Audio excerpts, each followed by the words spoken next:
At my father's black tie celebration, I stood frozen as my stepmother pointed a manicured finger at me and ordered the guards to escort me out. I didn't argue. I didn't weep. I simply retrieved my coat, walked toward the exit, and stepped into the night air. But before the valet could bring my car around, something fundamental shifted inside me. The hotel shimmering behind me had never truly belonged to them. They were about to discover that truth in the most devastating way possible. That evening marked my first return in 16 years to the building my mother had built with her own exhausted hands. It also marked the moment I stopped pretending I didn't know exactly who I was and what I was capable of. Welcome back to Mind Unveiled Stories, where quiet souls finally stop apologizing for existing and where long-buried truths finally demand to be heard.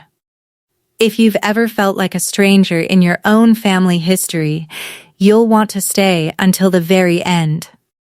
Drop a comment below and make sure you're subscribed. I deliberately positioned my life 3 hours from that waterfront.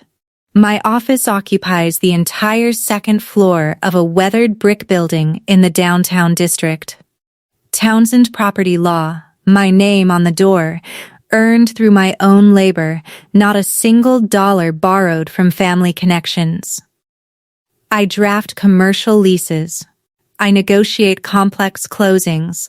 I read trust instruments the way most people skim newspapers, line by line, always searching for hidden pitfalls. For 16 years, that arrangement suited me perfectly. I didn't call them. They didn't call me. The silence felt like freedom, and I convinced myself that freedom and absence were identical. Then the invitation arrived. Heavy cardstock, gilded lettering, announcing the Harbor Crown's 40th anniversary celebration, hosted by Richard and Vivian Hale. My father's name prominently displayed, his wife's name directly beneath, my mother's name conspicuously absent. At the bottom, in my father's trembling handwriting, a personal note. "We would truly love to see you there, Gabby." A gesture of reconciliation, I supposed. The first words he'd sent me in 4 years. I nearly discarded it twice. What stopped me wasn't any longing for him, it was the address embossed beneath the gold lettering. The Harbor Crown. The waterfront property. The building my mother had transformed from a dilapidated inn into the most prestigious hotel along the entire coastline. I wasn't attending for my father. I wasn't attending for the champagne or the accolades. I was attending to stand in a space she had created and remember that she once created it. I promised myself I'd stay 1 hour. I barely lasted 20 minutes. You need to understand what my mother accomplished, because nobody at that gala wanted to acknowledge it. Diane Townsend purchased the Harbor Crown in 1985, when it was a crumbling 40-room disaster with a leaking roof and a dock that locals considered unsafe. Financial institutions laughed at her. She mortgaged everything she owned. Twice, she painted walls herself. She taught herself boiler maintenance by reading manuals late into the night. By the time I was old enough to wander those hallways, the place operated with flawless precision. Senators requested the corner suites, couples planned their weddings 2 years in advance, and every evening at precisely 6 o'clock, the old harbor buoy would ring across the water. Low, steady, unshakable, my mother would pause whatever she was doing and simply listen. She installed a brass plaque beside the tall lobby window overlooking the dock. She had it engraved with a single sentence, "Built on the water, preserved by those who care." I used to trace those letters with my small fingers while she worked nearby. She became ill the winter I turned 20. Pancreatic cancer, the kind that offers no compromises, no negotiations. She managed the hotel from a chair until she physically couldn't, then from a bed until even that became impossible. She passed away in March. I was a college sophomore, home for the funeral, numb in an ill-fitting black dress. My father held my hand during the service and promised we'd figure everything out together. We never discussed the hotel again. Not once. I simply assumed it had transferred to him, as these things typically transfer to surviving spouses. I was catastrophically wrong about that assumption. I just wouldn't discover how wrong for another 16 years. Vivian entered the picture 3 years after the funeral. She was a hospitality consultant my father hired to update the brand. She was 58 then, sharp, polished, with a laugh she could activate like a faucet. Within 12 months, she became my stepmother. Within 24, she controlled everything. I observed this transformation from a distance, the way you watch weather systems gather over the bay. First, the foundation. My mother had established the Diane Townsend Fund, a modest initiative sending local students to culinary school. Vivian quietly folded it into something called the Hale Family Initiative. Same funding, new name. Then the lobby. The brass plaque by the window came down during renovations and mysteriously never returned. Then the brand itself. Harbor Crown became the Hale Collection, new logo, new letterhead, a polished website where the company's founding story somehow began in the year my father remarried. Then there was Brooke, Vivian's daughter from her previous marriage, now 30, given the title of creative director and an office on the top floor. Brooke had never poured coffee in that building. She redesigned the cocktail napkins. I said something once, 4 years ago at a Thanksgiving gathering I should never have attended. I asked gently why my mother's name had disappeared from the walls. Vivian set down her wine glass and regarded me as though I'd tracked mud across her hardwood floors. Diana's gone, Gabriel. Her voice carried an almost pitying tone. This is the Hale era now. My father studied his plate intently. Brooke smirked behind her napkin. I drove home that night and didn't return for 4 more years, until the gold invitation arrived, until I allowed myself to believe that a peace offering might actually mean peace. The Harbor Crown still stole my breath from the roadway. Illuminated against the dark water, 4 stories of pale stone and warm glowing windows. It looked exactly like the photograph my mother kept on her nightstand. I sat in my vehicle for an entire minute before I could force myself to enter. The lobby delivered the first wound. Where the brass plaque had once hung beside the tall window, there was now a backlit chrome panel. Cold, impersonal, the Hale Collection. Established in a year that wasn't accurate, the window still faced the dock, but nobody seemed to look through it anymore. I was standing there, jacket draped over my arm, when I heard someone speak my real name. "Good to see you home, Miss Townsend." Saul.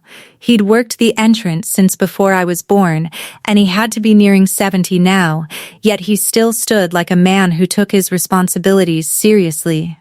He accepted my coat the way he once accepted my mother's. "Saul," my throat tightened, "you're still here. Somebody has to remember the place." He glanced around the lobby, then leaned closer, lowering his voice. "They stored the old items on the 4th floor. Your mother's plaque, too. I couldn't stop them, but I know exactly where it is." I didn't have time to respond. Across the room, near the champagne fountain, Vivian's head turned. Her eyes found me through 40 feet of crystal and conversation, and her smile didn't waver at all. She set her glass on a passing tray and began walking toward me. 3 people in dark suits began walking with her. The The room was packed, intentionally so. Investors clustered near the bar. A journalist from the regional business journal patrolled the edges with a recorder.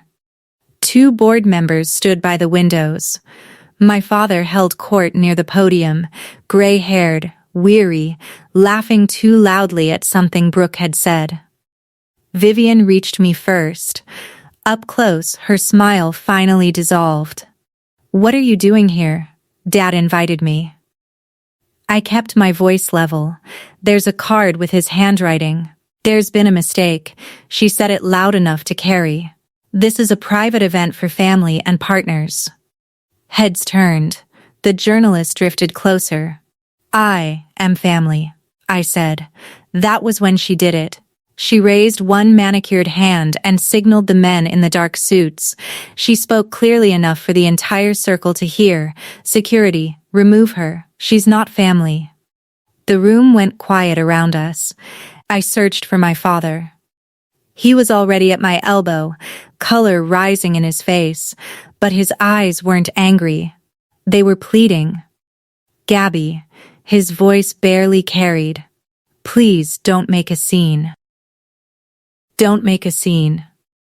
16 years of stepping aside, and that was what he chose to say. Not to her, to me. Brooke had appeared beside her mother, phone half raised, her smirk fully formed. A guard touched my arm, gently, apologetically. He was younger than me. He clearly didn't want to be doing this any more than I wanted it done.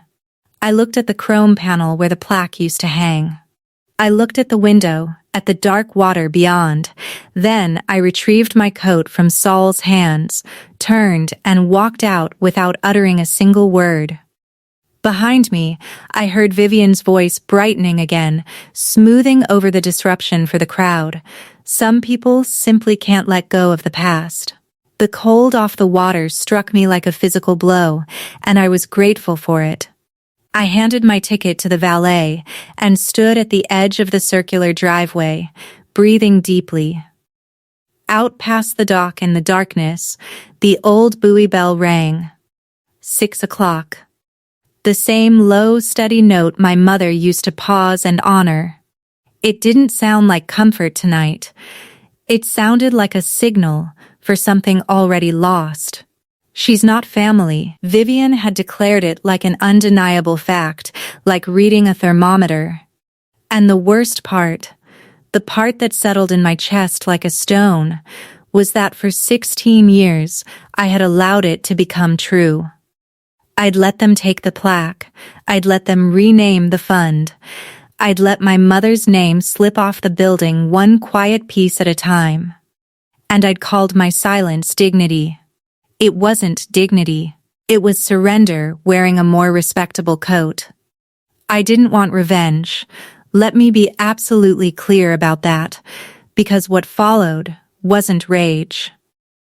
Standing in that cold, watching my breath condense in the air, I felt something colder and steadier than anger. I felt awake. There was a box I had never opened. My mother's possessions, sealed since her funeral. Sitting in a storage unit I paid for monthly and never visited for 16 years. I told myself I wasn't ready. I was finished with not being ready. The valet brought my car around. I tipped him, got in, and didn't drive home. I drove to the storage unit instead, at 11 o'clock at night, with the heater blasting and my hand steady on the wheel. It was time to discover what my mother had actually left me. Unit 114 smelled like dust and cold concrete. I hadn't entered in over a decade.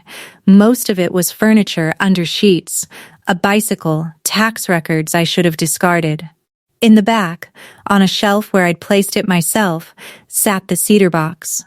My mother had commissioned it the year before her diagnosis, tight-grained wood the color of honey, a small brass latch, her initials burned into the lid. She kept her meaningful possessions inside. After she died, my father handed it to me at the funeral and said, "This is yours, only yours." I'd never opened it. 16 years, and I had never lifted the lid. I carried it to the front of the unit and set it on an overturned crate beneath the bare bulb. The latch was stiff.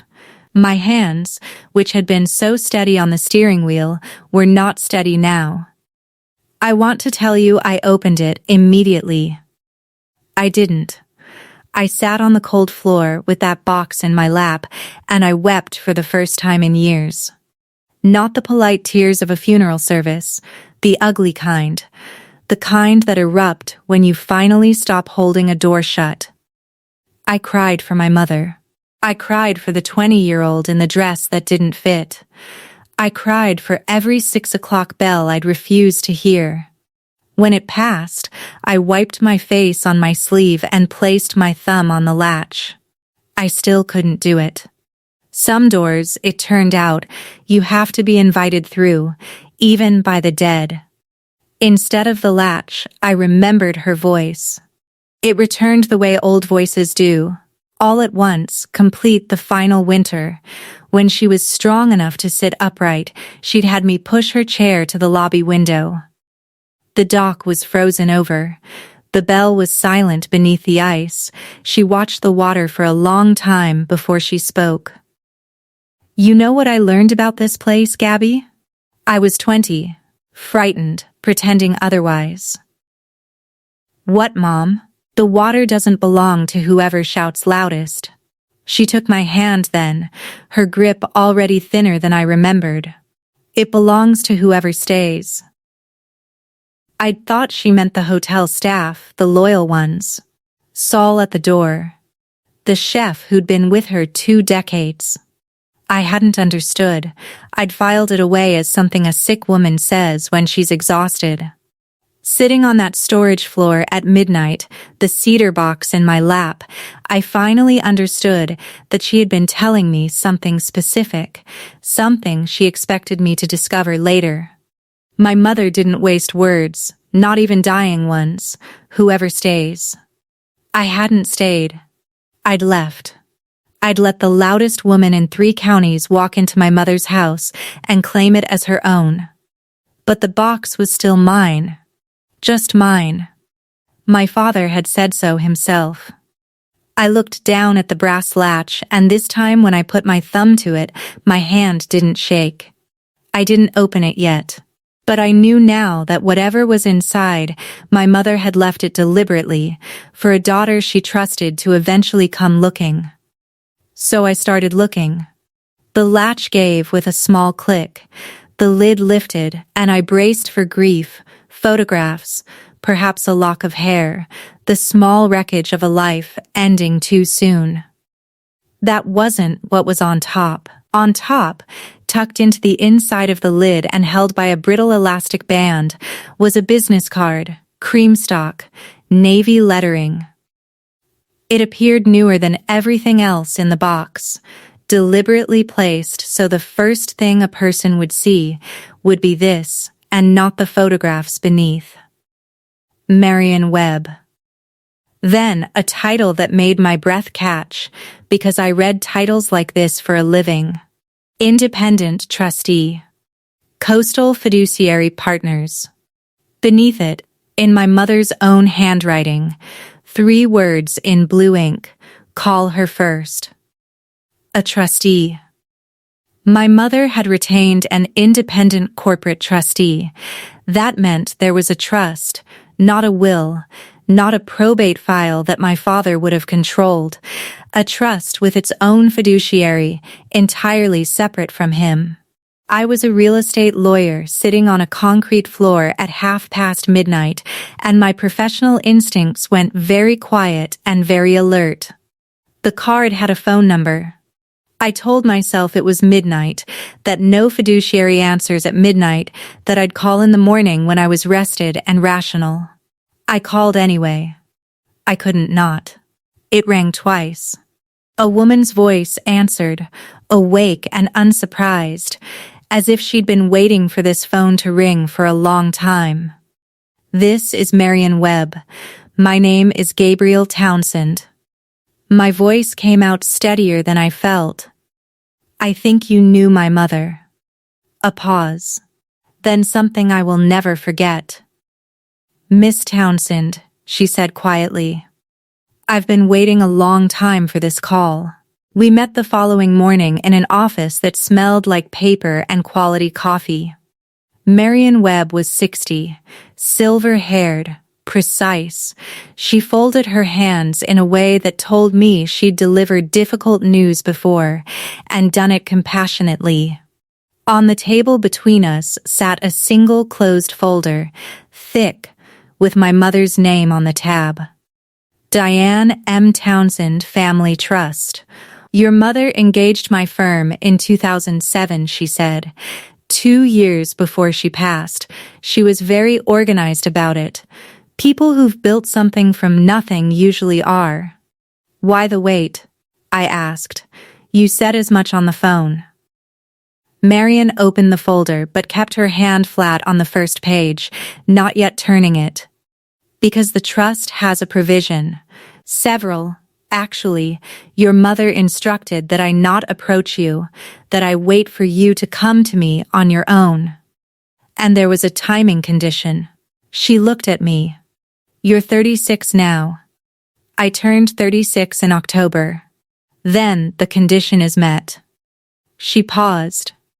"Your mother believed that if I came to you too early, the family would find a way to make it about the money. She wanted you to come on your own legs, when you were ready to look." She used a phrase.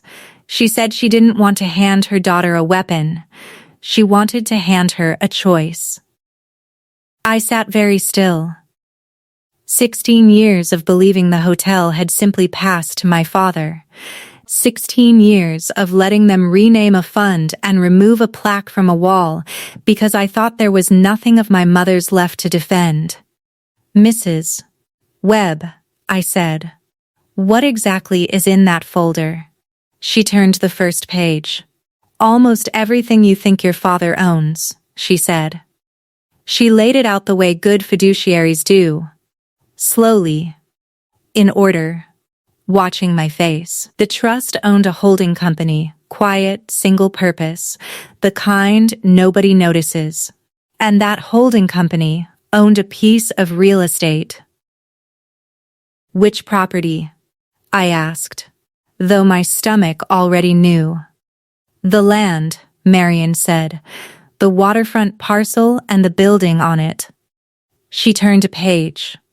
"The Harbor Crown." I'd spent 14 years writing structures exactly like this one for my clients. Separate the bricks from the business, put the real estate in one entity, the operating company in another, and let the operating company lease the building from the property owner. Lawyers call it an OPCO-PropCo split. Rich families call it sleeping soundly. My mother had built the PropCo. My father's company was the OPCO. "The Hale Collection doesn't own the hotel," I said slowly. "It rents it. It leases it," Marion corrected. "From a trust your father has been a co-trustee of on a strictly limited basis since your mother died." She let that settle. "He has never owned the building, Gabriel, neither has his wife." I'm going to pause here for a moment, because I know some of you are already shouting at your screen. Open the rest of it, Gabriel. I felt the same way about myself sitting in that office. If you've ever avoided a door for years because of what might be behind it, type the box in the comments and subscribe, because the next page is the one that finally woke me up. Marion turned that next page. "There's one more asset in the trust," she said. "Beyond the land and the building." "How much?" She told me. I had to set my coffee down. $17 million held in the trust as reserve capital, untouched, growing quietly in conservative funds for 16 years. My mother had set it aside as a cushion so that whoever inherited the hotel would never have to mortgage it the way she once had. But the number wasn't what undid me. The letter was.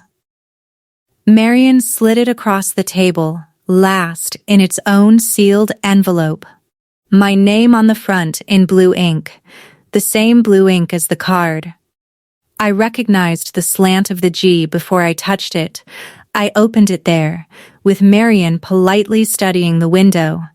My mother's letter was not long. She was never long. Gabby, she wrote, if you're reading this, you found the box, and you found Marian, and you finally let yourself look. I know how long that took you. I know you, sweetheart, better than you think. I didn't build all of this so you'd be rich. I built it so no one could ever make you small. A house in your name is a house no one can throw you out of. Your father is a good man and a weak one. After I'm gone, he will want peace more than he wants what's right. And someone will offer him peace at your expense. Don't hate him for it, just don't pay for it. And then, the line I have thought about every single day since. Don't fight them, sweetheart, just stop renting them your silence. I read it 3 times. I folded it once along the crease she'd made, and I placed it in my breast pocket where I could feel it against my chest. The water doesn't belong to whoever shouts loudest, it belongs to whoever stays. She hadn't been talking about Saul. She'd been talking about me.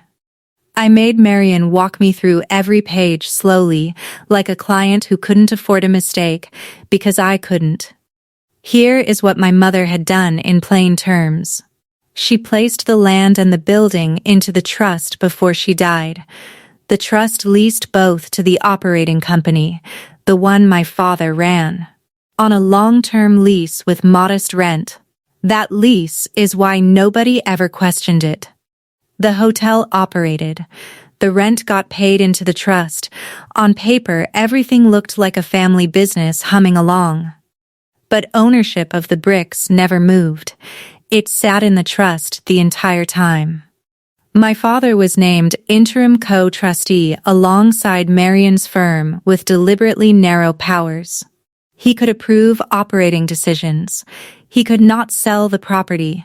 He could not amend the trust. He could not remove the independent trustee. My mother had built a fence around him so high he apparently forgot it was a fence. And the successor? Your mother named you sole successor trustee, Marian said, with full powers vesting on your 36th birthday. Until that date, the family's arrangement was protected. After that date, you have the unilateral right to assume sole control of the trust and everything it holds. The land, the building, the 17 million. I sat back in the chair. For 16 years, Vivian Hale had been peeling my mother's name off a building my mother still owned. Brooke had redesigned the napkins in a hotel her family merely rented. My father had let a guard put a hand on the rightful owner's arm and asked her not to make a scene. They had been rebranding a house that was never theirs. And the lease said I could end it. I didn't sleep that night. I sat at my kitchen table with the trust documents fanned out under a lamp and argued with myself until dawn.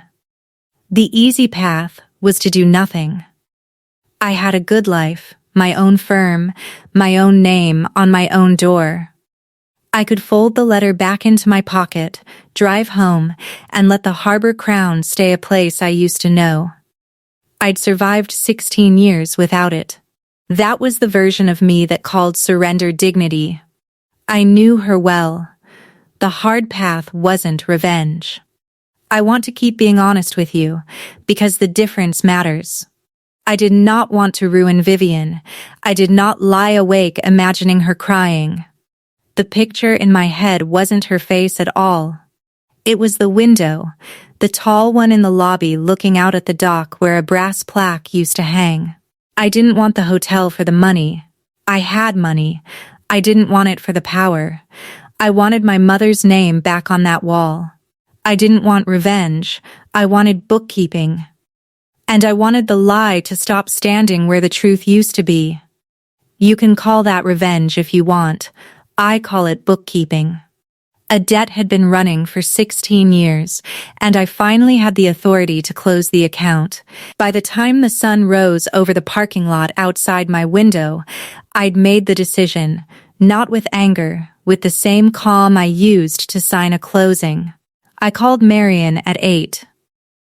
"I want to assume the trusteeship," I said. "Tell me how we do this correctly so it holds up if they fight." "They'll fight," she said. "Let them," I said. "I've read the lease." They didn't. I spent the next week doing what I do best, reading. I read the lease the way I'd read it for a stranger paying me $400 an hour. And on the fourth night, in the dense back pages where people stopped paying attention, I found it. A covenant. My mother, careful even about the things she loved, had written protection for her own name into the lease itself. The operating company was permitted to run the hotel, but it agreed to preserve and maintain the Harbor Crown name, the founder's commemorative plaque, and the Diane Townsend Fund as standing features of the property. Any rebranding required the property owner's written consent, the property owner being the trust being now me. Vivian had not asked the trust for consent. Of course, she hadn't. She didn't know the trust existed. The Hale Collection rebrand was a breach. Folding the Diane Townsend Fund into the Hale Family Initiative was a breach. Taking the plaque off the wall and shoving it into fourth-floor storage was, in the literal language of a contract my mother wrote on her deathbed, a breach. Diane's gone, Vivian had told me 4 years ago over wine. This is the Hale era now. It turned out my mother had reached out of the grave and written in advance the exact clause that made the Hale era illegal. I sat with that for a long moment, not gloating, just quietly amazed at the woman who raised me, who had seen all of this coming and built the trap so gently that no one noticed they were standing in it. I photographed every page. I made copies. I built a file the way I'd built it for trial. Then Marion called with the part that set the clock ticking. "There's something you need to know about timing," Marion said, "and it changes things." The trust received financial statements from the operating company, a condition of the lease. The latest set had just come in. Marion had read them the way I read leases. "The Hale Collection is refinancing," she said. "A large commercial loan still in underwriting, set to close in about 3 weeks. They're using it to fund an expansion, a second property up the coast, and the collateral," I could hear her choosing her words carefully. "The loan application represents that the borrower owns the Harbor Crown real estate. The land and the building are listed as the primary asset securing the debt. The lender's title review isn't finished, and the borrower's own counsel has been the one feeding them the ownership paperwork." I closed my eyes. The entire gala, the champagne tower, the investors, the journalist, the speeches about the bright future of the Hale Collection. It hadn't been vanity. It had been a sales pitch. They were dressing up the company to borrow against a building they didn't own. "They're pledging my mother's property to a bank," I said, "as if it's theirs." "They believe it is theirs," Marion said. "That's the charitable reading. And the uncharitable one. Somewhere in that company someone knows about the trust and is hoping you never look in the box." I thought about the business card placed deliberately at the top, where I'd see it first. I thought about my mother's certainty that someone would offer my father peace at my expense. 3 weeks. That was the window. If the loan closed against that collateral, untangling it would take years and lawyers and a courtroom, and the harm would already be done. But if I assumed the trusteeship before it closed, cleanly, on the record, the truth would simply be the truth. No courtroom required. I had 3 weeks to stop being silent. People expect this part to be dramatic. It wasn't. That's exactly why it worked. There was no dumpster fire, no shouting match, no clever speech rehearsed in a mirror. There was paperwork, and I am very, very good at paperwork. Marion and I built the file together over 4 days. An acceptance of trusteeship, the document by which a named successor formally takes the role.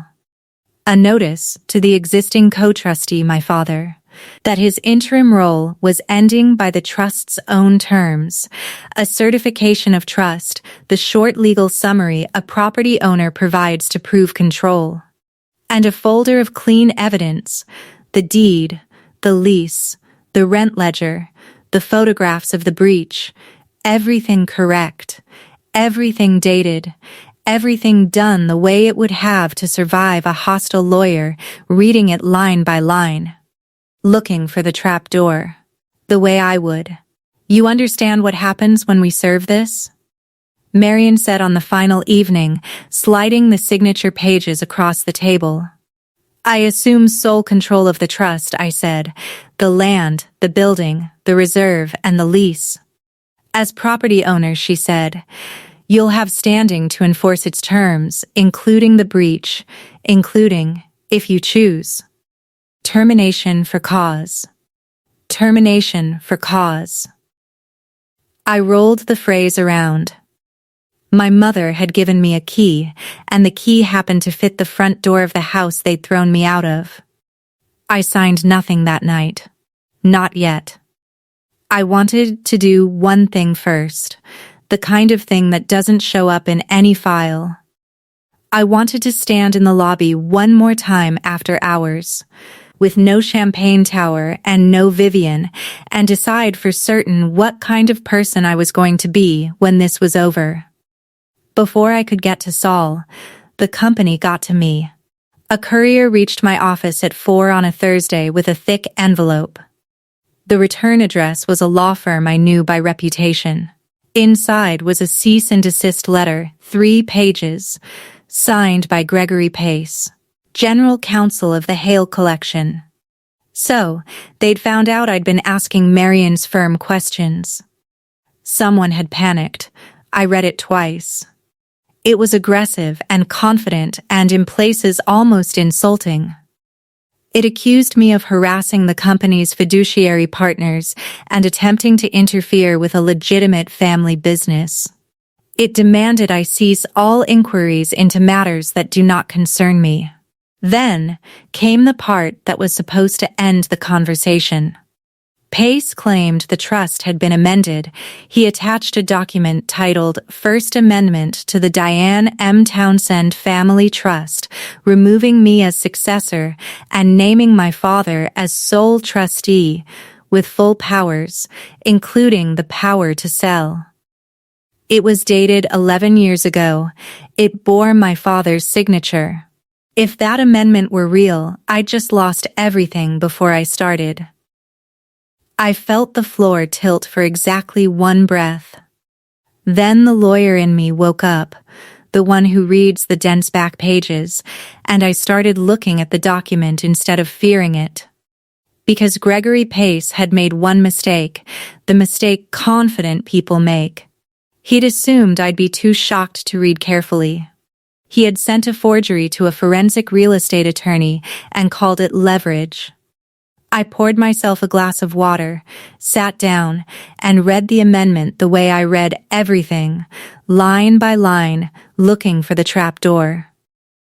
It took me about 90 seconds to find 3.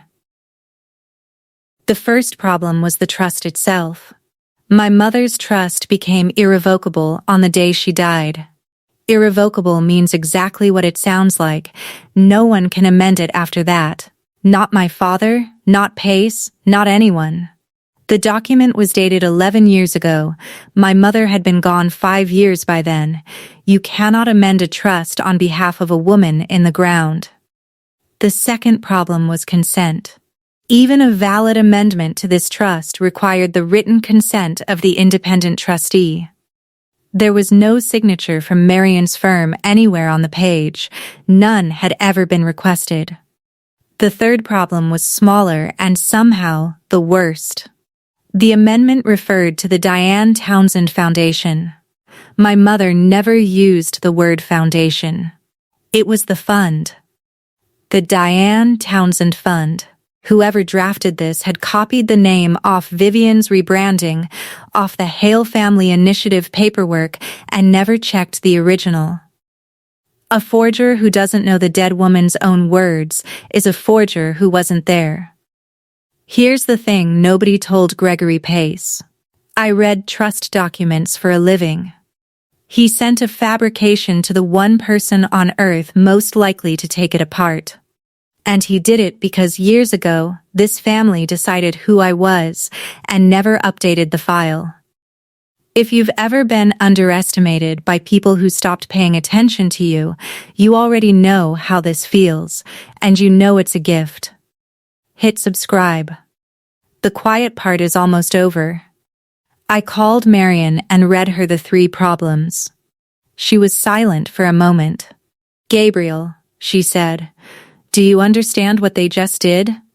"They handed me proof of intent," I said. "They handed you a courtroom," she said, "if you want one." I did not want a courtroom. I wanted the lobby. Saul met me at the service entrance at 11 the night the hotel ran on its skeleton crew. He let me in without a word and walked me to the freight elevator, the one my mother used to ride when the boilers acted up. "4th floor," he said. "Past the linens. Back corner." The storage room smelled like dust and old paint, folded banquet tables, a retired chandelier wrapped in plastic, and there, behind 3 plastic bins of Hale Collection signage, leaning face down against the wall like something hidden in shame, was my mother's plaque. I turned it over. The brass had gone dark with neglect, dull where it used to catch the light. But the engraving was still there, every letter exactly as I traced them as a child, built on the water, preserved by those who care. Out the storage window, across the black harbor, the buoy bell rang. 11 o'clock now, not 6, but the same low note my mother stopped to hear. It reached me 4 stories up, faint, and it didn't sound like a death knell anymore. It sounded like a roll call. Whoever stays. I'd come up here to decide what kind of person I'd be. Standing over that tarnished plaque with the bell in the dark, I had my answer. And it surprised me with how gentle it was. I wasn't going to burn anything down. I wasn't going to bury them in court. I was going to put this plaque back on that wall by the window where she put it, and I was going to do it as the person who legally owned the wall. I called Marion from the freight elevator. "I'm ready to sign," I said. My father called me before I signed. Some part of him must have sensed the ground shifting. We met at a diner halfway between his world and mine, a neutral booth with bad coffee. He looked older than at the gala, smaller. For a moment, watching him fold and unfold a napkin, I remembered being 7 and holding his hand at this very chain of diners, and something in me ached. "Your mother set something up," he said. "Didn't she?" "Before you knew." I knew there was a trust. He wouldn't look at me. I never knew the details. Vivian's people handled it. "They told me everything was fine. They told you to sign an amendment," I said quietly. 11 years ago. His hands went still. So, he remembered. And in that stillness, for one real moment, I saw it cross his face, the grief he'd buried under 16 years of keeping the peace. His eyes filled. "I miss her," he said, "your mother. Every day. I'm not the man she thought I was." It was the closest thing to honest he'd given me in my adult life, and I almost reached across the table. Then he ruined it. "Gabby," he leaned in, lowering his voice the way he had at the gala. "Whatever she set up, whatever you found, please don't blow up the family. Vivian did her best for us. Just don't make a scene. Don't make a scene. There it was again. Even now, even with his eyes still wet, the first instinct was to protect the comfort that had cost me everything. I understood him then completely and stopped hoping. "I'm not going to make a scene, Dad," I said, and I meant it more literally than he could know. "I'm just going to tell the truth on paper." I drove home from that diner knowing exactly how I would do it.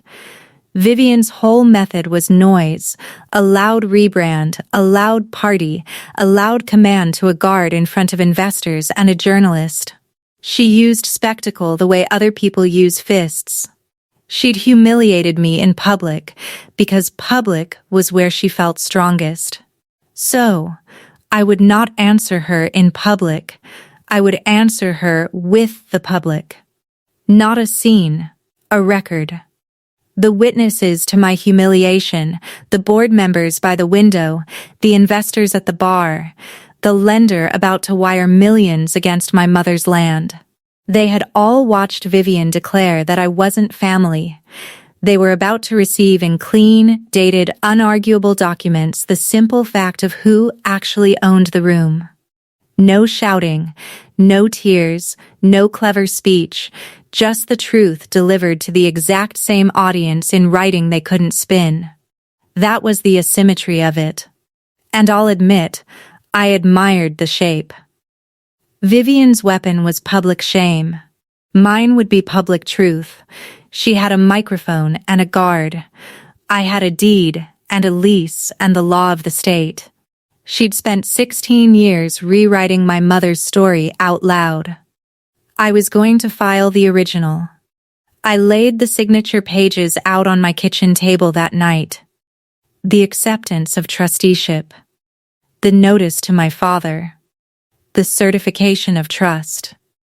The lease flagged at the breach. The forged amendment, which I would not need in court, but which I kept because it told me everything about how little they expected of me. I uncapped my pen, and I thought about the bell and the window and a woman who built a trap so gentle nobody felt it close.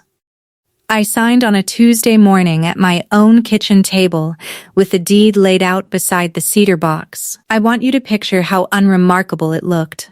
A woman in a sweater, a cup of coffee going cold, a fountain pen. No drama. The most powerful thing I did that month made no sound at all. I signed the acceptance of trusteeship with that one signature. By the plain terms of my mother's trust, I became sole trustee of everything she'd protected. The land, the building, the 17 million. Then I authorized Marion to act. Her firm served the notice on my father, formally ending his interim role. Her firm transmitted the certification of trust to the Lenders' Council, the bank still finishing its diligence on that loan, putting them on clear notice in writing of who actually owned the collateral. And as the property owner, I issued a formal notice of default under the lease, citing the breaches, the rebrand, the fund, the plaque in the fourth floor storage room. I didn't terminate the lease that morning. I didn't have to. The notice of default sent to the lender mid-financing did the work all by itself. Then I set the pen down, washed my coffee cup, and placed my phone face down on the counter. It started buzzing at 11:42. I let it. I went for a walk. I bought groceries. I came home and made dinner and listened to the buzzing migrate across the counter like an angry insect. When I finally turned the phone over, the screen told me what 16 years of silence had cost them in a single afternoon. 68 missed calls. Vivian, my father, Brooke, Gregory Pace, the same names over and over in a panic I could feel through the glass. I didn't call a single one of them back. I had said everything I needed to say in writing. There's a particular kind of power in not picking up. For 16 years, the silence in our family had run one direction. They didn't call. I didn't exist. My mother's name came off the wall and not one phone rang to ask me how I felt about it. Now the silence ran the other way, and it was mine. The voicemails came in waves, and I listened to them all that evening, sitting at the kitchen table with the deed still out, because I wanted to understand exactly who these people were when the building stopped belonging to them. The first ones from Pace were lawyerly and cold. Miss Townsend, your actions are reckless and exposing the company to serious harm. Call my office immediately. He still called it the company. He still thought he had standing. The middle ones from Brooke were almost funny. This is insane. You can't just take a hotel. I'm the creative director. As if a title someone's mother handed her meant anything against a deed. Then my father's, 3 of them, each more frightened than the last. Gabby, the bank is calling. They're saying the loan can't close. What did you do? Please call me back. And then Vivian. I saved hers for last. Her first message was honeyed. Honey, Gabriel, sweetheart, I think there's been a terrible misunderstanding. Let's just sit down like family. Family, the word she'd handed to a guard. Her third message was not honeyed. You ungrateful little nothing. After everything we built, you think a piece of paper makes this yours? We will bury you in court. Do you hear me? We will bury you. I listened to the threat twice calmly, the way you'd listen to a weather report for a town you no longer live in. She told a guard I wasn't family. She was finally right about something. Family doesn't hold the deed. The owner does. I deleted the voicemails, all 68, and went to bed. By midnight, they were at my door. The knock came at 12:10. Then the buzzer held down. Insistent, I looked through the peephole and saw all 3 of them crowded into the hallway of my building. Vivian in a coat she'd clearly thrown over whatever she'd been wearing. My father, gray and shaking. Brooke filming on her phone before I'd even opened the door. I considered not answering, but I'd spent 16 years not answering doors. And look where that got me. I opened it. You don't get to do this, Vivian said, pushing forward before the door was fully open. You don't get to crawl back after 16 years and steal what we built. I didn't steal anything. My voice came out level, almost soft. It surprised even me. Come in. You're letting the cold in. That threw her. She'd come for a fight, and I'd offered her a chair. They filed into my small kitchen. The deed was still on the table. Vivian's eyes went to it and away fast, like it burned. The bank pulled the loan, my father said. His hands wouldn't stay still. 40 million gone. They're saying we don't own the building. Gabby, that's not possible. I've run that hotel for 16 years. You've run it? I agreed. You never owned it. Mom did. Now I do. This is fraud. Vivian snapped. We'll have lawyers. You already sent one. I slid the forged amendment across the table toward her. Gregory Pace. He sent me this. A trust amendment dated 5 years after Mom died with no independent trustee consent. Naming a foundation Mom never called a foundation. It's not even a good forgery, Vivian. It's just a confession with a signature line. The kitchen went very quiet. Brooke lowered her phone. My father stared at the document, and I watched him understand, finally, what he'd signed 11 years ago in some conference room while Vivian's people told him everything was fine. I didn't know, he whispered. Vivian, I didn't. Shut up, Richard, she said. And that more than anything told the whole room who had built the Hale era. It was never my father. He just rented them his silence, the same as me. The difference was I'd stopped. Vivian recovered fast. People like her always do. Fine, she straightened her coat, gathering the old confidence. You own the bricks. Congratulations, but the business is ours. The brand, the bookings, the staff. The Hale collection is worth nothing without the company that runs it. So, you'll lease it to us, and you'll be reasonable, because an empty hotel earns you nothing. It was, I'll give her this, a decent play. She'd found the one piece of leverage she had left and reached for it. She didn't know I'd already used the lease against her. There's no lease to negotiate, I said. There's a lease in default. You breached it the day you took my mother's name off that building without the owner's consent. I sent the notice this morning. The lender has a copy. So does the board. The board. Her voice thinned. You contacted the board. As the property owner, I'm required to. I kept it factual, almost boring, because boring was the most devastating register I had. Every member who stood at that window watching you have me removed received the same packet I sent the bank: the deed, the lease, the default, the forged amendment your counsel was kind enough to put in writing. I watched it land. Not in her, she was past landing, but in my father, who sank into a kitchen chair like his legs had quit. The investors from the gala, he said hollowly. They've been calling me all night. They thought we owned it. Gabby, they invested because they thought, because Vivian told them a story, I said. I just sent them the documents. The journalist from the Business Journal had been at that gala, too. By morning, the story would not be the bright future of the Hale collection. The story would be that a coastal hotel had tried to borrow $40 million against a building it didn't own, and the real owner had quietly, legally put a stop to it before the wire cleared. No scene.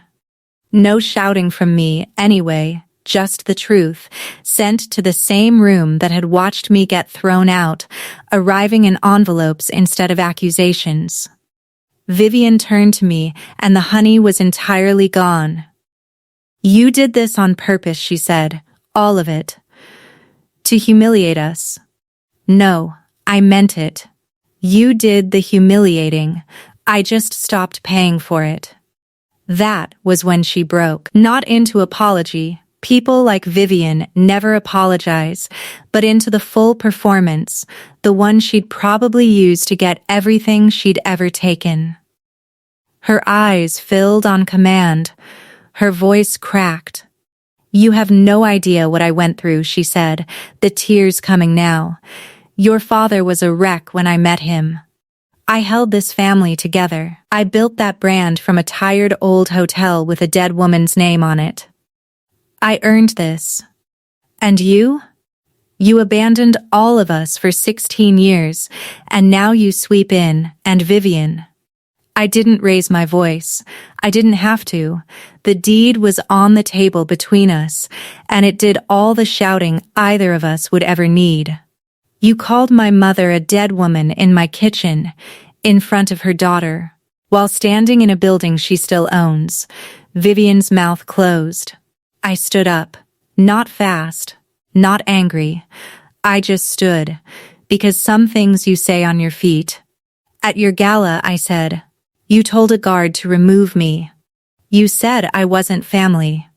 Do you remember? She didn't answer. She remembered.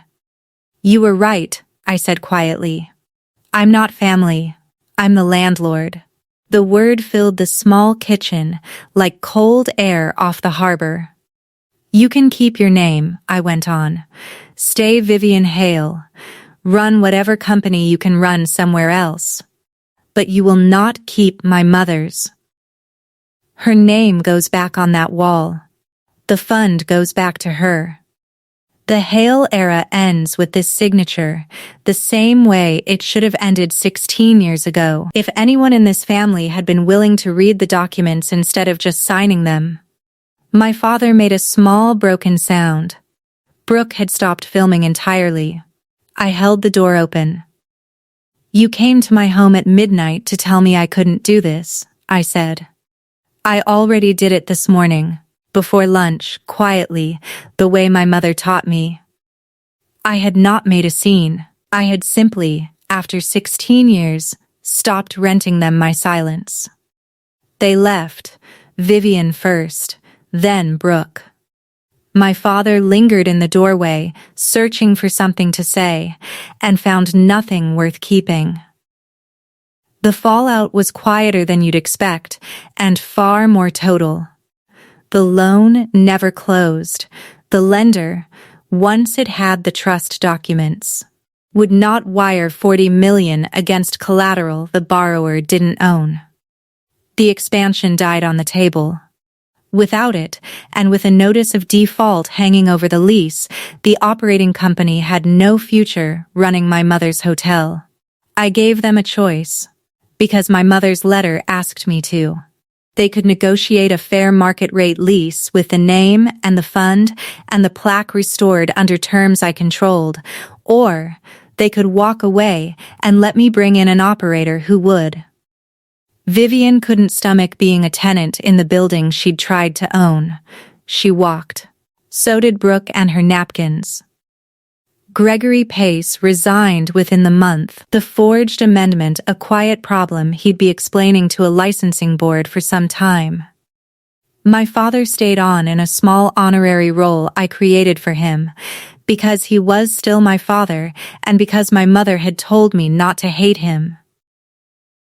2 weeks later, I stood in the lobby of the Harbor Crown, by the tall window that looks out at the dock.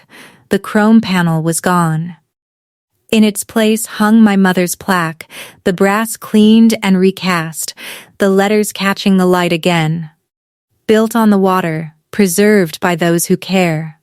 I'd had it remounted exactly where she put it, a few inches lower so a child could trace the letters. Saul stood beside me, hands folded, the way he used to stand beside her. "She'd have liked that," he said. "You doing it without shouting."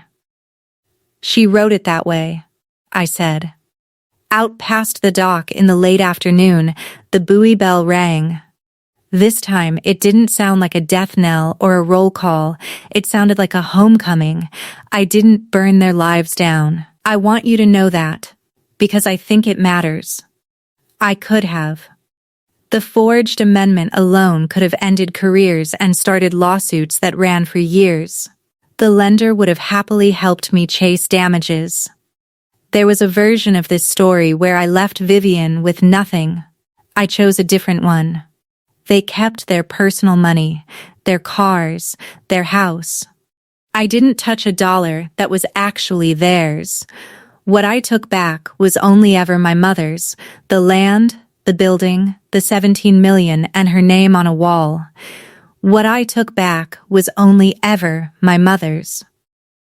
The Harbor Crown runs under the trust now, managed by people who pour the coffee and know the boiler.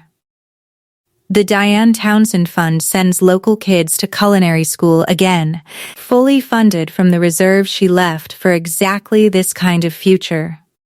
The first scholarship recipient starts in the fall. I kept my own firm 3 hours away, but I drive out most weekends. I sit in the lobby by the window and I work. And at 6, the bell rings, and I stop to listen the way she taught me. My father and I talk now, carefully, not as much as he'd like. More than I once thought possible. He visits the hotel sometimes and stands a long time in front of the plaque. I let him. Grief is allowed, even late. Vivian, I haven't heard from. I don't expect to. People who build their lives on someone else's silence tend to go quiet themselves when it ends. The cedar box sits on my desk now, latch open, my mother's letter inside. The line she wrote facing up where I can see it every morning. I read it before I sign anything important. I think I always will. People ask if I forgave them. That's the wrong question. And it took me 16 years and one cedar box to learn the right one. The boundary isn't built on forgiveness or grudge. It's built on a deed and a name and a wall, on knowing exactly what is mine and refusing ever again to pretend it isn't. The boundary isn't built on forgiveness. It's built on a deed and a name and a wall. Because here's the only thing I really learned. What's built on someone else's silence only stands until the day they finally decide to stop being silent. That's my story. One signature, one name, back on a wall. If a family ever made you doubt your own history, go open the box you've been avoiding. You might own more than they let you believe. Drop a comment, hit subscribe, and I'll see you next time.